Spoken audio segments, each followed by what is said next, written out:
In the last video, we talked about the economies of economics and the economies where people are doing well and people are not. And what we see is that in general, um, people in the Northeast are doing the best. The exception to the rule is North Dakota, where they've had huge oil, a huge and sudden oil economy develop.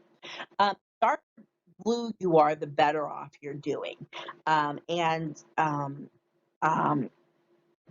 what we see with this is that, with the exception of Texas, the darker blue states are and Wyoming, the darker blue states are the ones that are doing really well economically, where the GDP per capita is over $60,000.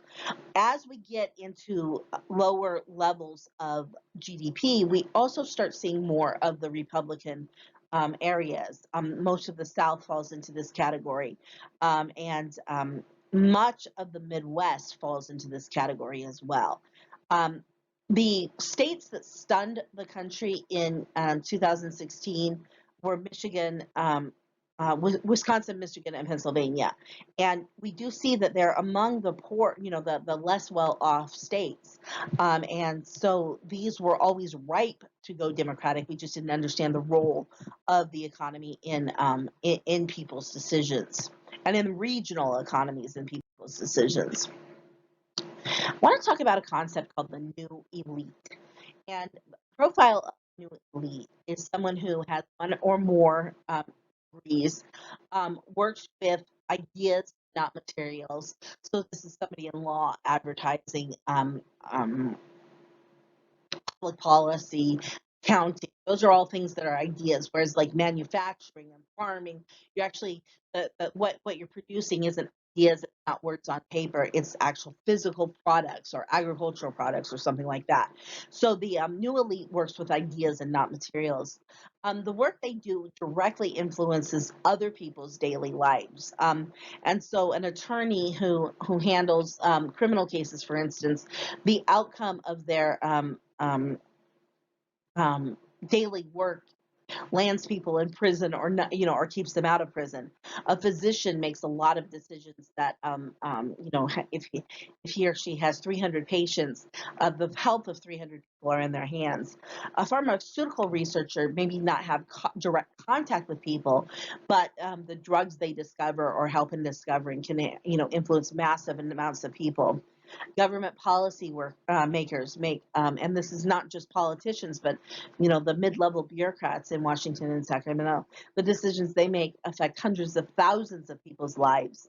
And a college professor, I have 250 students a semester, and I'm not thinking that I have this huge impact on your life, but there is. I see 250 students every semester, so over a career, I've touched a lot of people with ideas. Now, the important thing to understand about the new elite is they don't consider themselves elite. When I think about an elite person, I think of somebody like Bill Gates, not somebody like me. And so it's really important to understand that there is a segment of the population, about 10% of the population, really falls into this category. And this is the 10% that most of you are probably aspiring to. If we went through the list of things that you guys might like to do when you were done with school, most of them would involve working with ideas and not with um, materials. And so it's kind of an important distinction. Um, Another way we can, approach the same problem is to consider what percentile of the economy you're in. And so there are various definitions of top earners. Um, and we talk about the 1% a lot, but there's now being an argument made that it's not really 1% that we have to consider, but 1/10 of 1%. The Atlantic had an article about 6 months ago where it said, it's not the 1/10 of a percent or the 1%, it's the 10% we should be caring about. So let's just look at the numbers. So to be in the top 1/10 of 1%, you have to have an annual income of $2.7 million.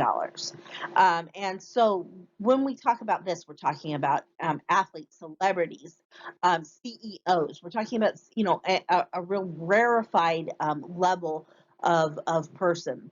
The top 1% is what we talk about a lot, and you have to make $718,000 a year to fall into this category. So the top 1% are pretty much not like you and me.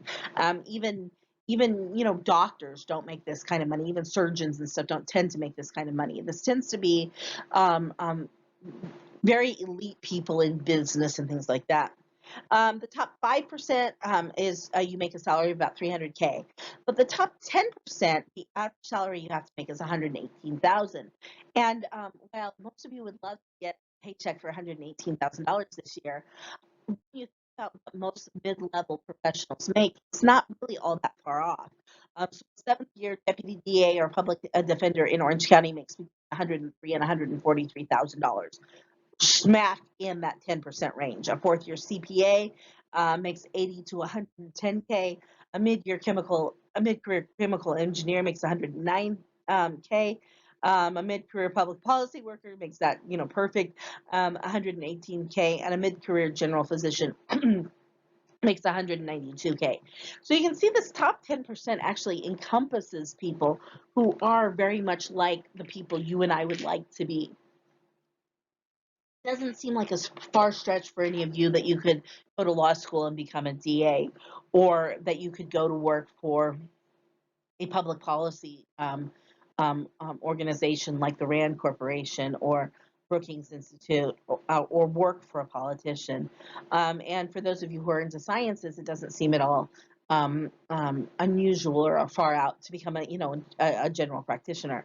And so all of these things kind of put you in that range of top people.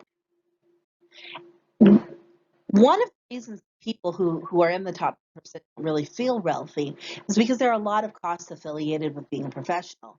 To get there, you had to have a lot of college, and generally that means some student loans. You're worried about putting money into your 401k. You're worried about paying your mortgage. You're worried about your kids' expenses, whether it's tutoring now or providing college later. You have healthcare concerns because the cost of healthcare has gone way, way up. And then there are kind of the accoutrements of status of the cars, clothes, tech that you have to have, vacations you have to take to live in this world. I do not mean this as a boo-hoo kind of thing, but as a one of the reasons why the elite don't feel elite is because they are living pretty close to the edge, but their edge is different than other people's edge. So the cost of not being a professional, not having this kind of money, are even higher. And it isn't so much in the amount of money you put out, but the kinds of necessary things you forego. So people who are um, in the bottom 90% have insecure housing and food. They have very limited healthcare options.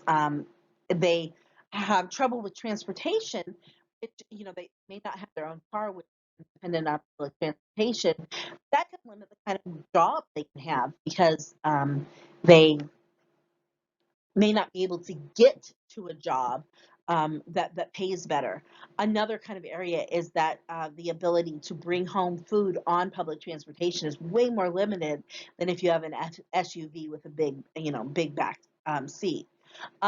Access to banking is also more expensive. You have to have, money in the bank to cash checks. And so, if you don't have money in the bank, it means that your cashing options involve paying high fees.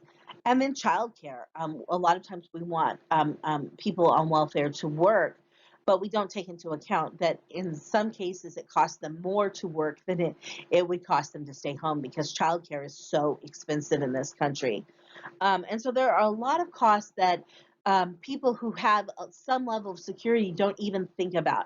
People who have some level of security don't think about how to get the groceries home. People with security don't think about, am I going to be able to pay my rent next month? And so because of this, we end up having a divide between the people in the top 10% and the rest of the country. And so we're going to stop there and go on to kind of geographic factors in the next video.